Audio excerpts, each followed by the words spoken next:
Aussi pour parler de dialogue politique. Et elle disait tout à l'heure, tout cela pourrait donc faciliter le dialogue politique. Et ce matin, les trois facilitatrices ont donc poursuivi leur prise de contact avec les coalitions politiques. Notamment, ils ont rencontré la convergence des centristes pour l'espoir, une convergence dans laquelle se trouve le PEDEN et d'autres partis politiques. Mais jusque-là, on a entendu Dr Makale Traoré disant qu'elle réitère l'appel lancé vers les autres coalitions, notamment le Quatuor, pour qu'ils viennent autour de la table. Mais jusque-là, on a l'impression que ils ne veulent pas venir. Vous savez, le problème de ce collège de facilitatrices, c'est un problème congénital. À partir du moment vous parlez du choix de ces trois dames. Des conditions dans lesquelles cela a été fait. Oui, justement.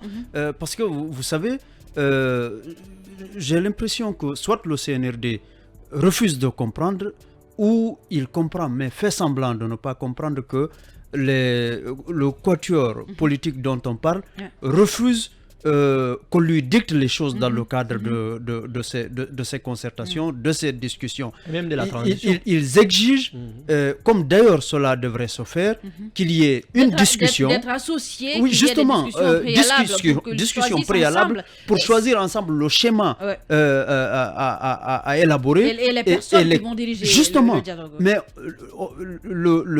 les militaires persistent à mettre tout le monde devant les faits accomplis, et malheureusement ça ne facilite pas les choses, et d'ailleurs en plus de cet aspect qui est quand même reprochable à la jeune, il y a le fait aussi, il y a une sorte de mélange du genre dans même comment ça, Tierno? Oui, prenez Dr Makale. Dr Makale est partie prenante de ce débat politique. Oui, mais on l'a entendu dire qu'elle qu'est-ce qu'on n'a pas entendu dans ce pays? Non, attendez.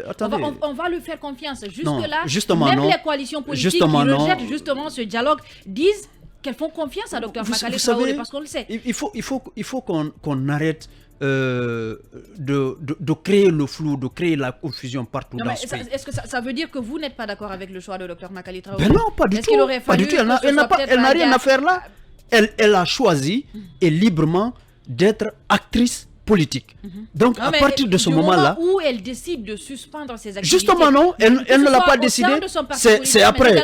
Non, j'aurais compris cela. Non, attendez, j'aurais compris cela, Djamila, si sa décision de suspendre ses activités politiques précédait le communiqué, enfin l'arrêté du Premier ministre, la nommant comme co-facilitatrice.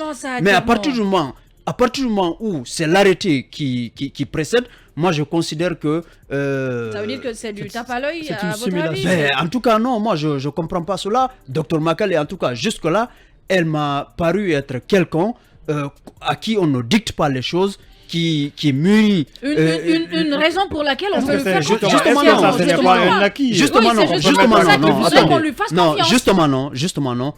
Elle aurait dû, d'ailleurs à mon avis, décider de suspendre ses activités politiques en ce moment, quitte au pouvoir en place, de la désigner. Mais là, moi, je la vois, excusez du terme, comme une opportuniste qui a la... Je n'exprime pas cette position. Je n'exprime pas cette position pour que vous la compreniez.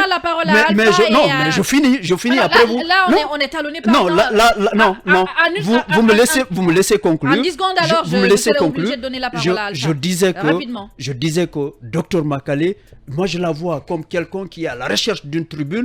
À partir du moment où politiquement elle ne parvient pas à se frayer un chemin, et elle trouve que là c'est l'espace où elle peut s'exprimer et exister. C'est comme ça que je la vois. Et exister? Oui, bien sûr. Parce qu'elle n'existait pas avant cela. Ben non. Sinon, regardez les autres groupes politiques. À partir du moment où ils sont sûrs de pouvoir peser dans le paysage politique actuel, ils refusent de se faire dicter les choses. Ils refusent toute connivence avec qui que ce soit. Tierno, je vous garantis que vous allez être surpris les prochains jours. Ça a du sens. Non, je écoutez, sais que ça a du sens, mais je ne suis pas tout d'accord avec ça. Je parie que vous serez plutôt celle qui sera surprise. Moi, je ne suis pas d'accord avec cette façon de voir les choses, d'autant plus que Thierno Souleymane propose à ce que la dame, carrément, que démissionne de ses activités politiques, après quoi attendre qu'elle soit nommée. Mais si elle démissionne de ses activités politiques et qu'elle la nomme pas pour justement être facilitatrice, tu vois, un peu, c'est que... Tout qu'on fait, elle aura décidé.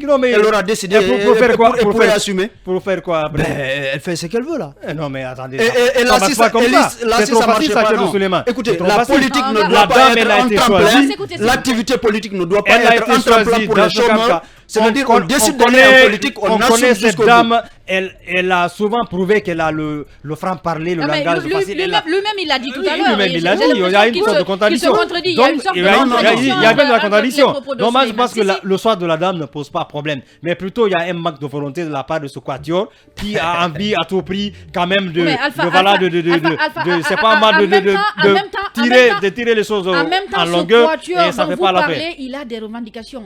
Je suis d'accord qu'il y a des revendications, mais dès lors qu'on est devant une situation, on a une proposition, ben venez poser le problème. Parce qu'aujourd'hui, chacun doit lâcher du lest.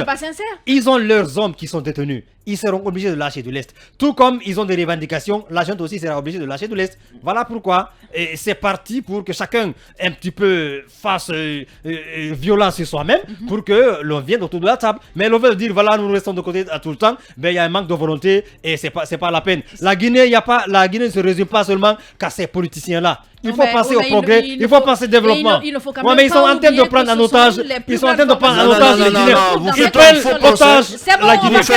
Le Quatuor, le CNRD, ils prennent la Guinée en otage. C'est dommage. Celui qui prend la Guinée en otage actuellement, c'est la junte. Le Quatuor a sa part de responsabilité. La parole est à Yaya. Rapidement, Yaya. Oui, je pense que ce que M. Souleymane a dit a du sens parce que nous savons qu'en Guinée, le problème réel, c'est un problème politique. Le problème que nous avons, c'est un problème politique. Mais il est tout le temps politique. Oui. Donc, on est dans une transition qui est d'abord politique. Oui, et je ne pense pas que des femmes ou des acteurs politiques qui ont déjà une position connue de par le passé ou bien qui étaient en contradiction avec d'autres leaders, des ténors comme des gens qui sont aujourd'hui dans le Quatuor, puissent aujourd'hui avoir la légitimité, tout ce qu'il faut pour aller contre ces gens-là. Est-ce que vous connaissez la position politique de Dame Joséphine Guilaou? Je ne parle pas de celle-là. Je ne fais pas. Elle est facilitatrice. Quel est son positionnement? C'est pas que Makale qui est facilitatrice dans ce dossier-là. Je faisais allusion à celle-là. Donc, et aussi qui j'ai l'impression qu'on oublie toutes les deux autres. Alors qu'elles ne sont pas des moindres, surtout. Pour qui connaît Madame Aïchaba. Partout on parle de cette facilitation, c'est le nom de Dr Makale qui apparaît le premier. Parce qu'elle est politique. Donc, moi je pense qu'aujourd'hui, elle a un choix là. C'est très simple. Donc c'est très simple. Aujourd'hui, on sait de quel côté il y a la représentativité, on sait les revendications de ce groupe-là. Je pense il faut tout leur donner. Non, il ne s'agit pas de... Ils sont gourmands. Ils sont hyper gourmands. Non, ils ne demandent pas tout. Ils sont hyper gourmands. Ils demandent une discussion préalable. Et je pense que c'est pas une mer à boire, ça. Si nous voulons sortir de cette impasse-là, il faut quand même, de l'autre côté du CNRD, qu'on puisse faire des efforts, des concessions pour aller autour de la table. Merci à tous les trois et à vous. Restez avec nous. Tout de suite, les infos, on se retrouve pour la suite de cette émission.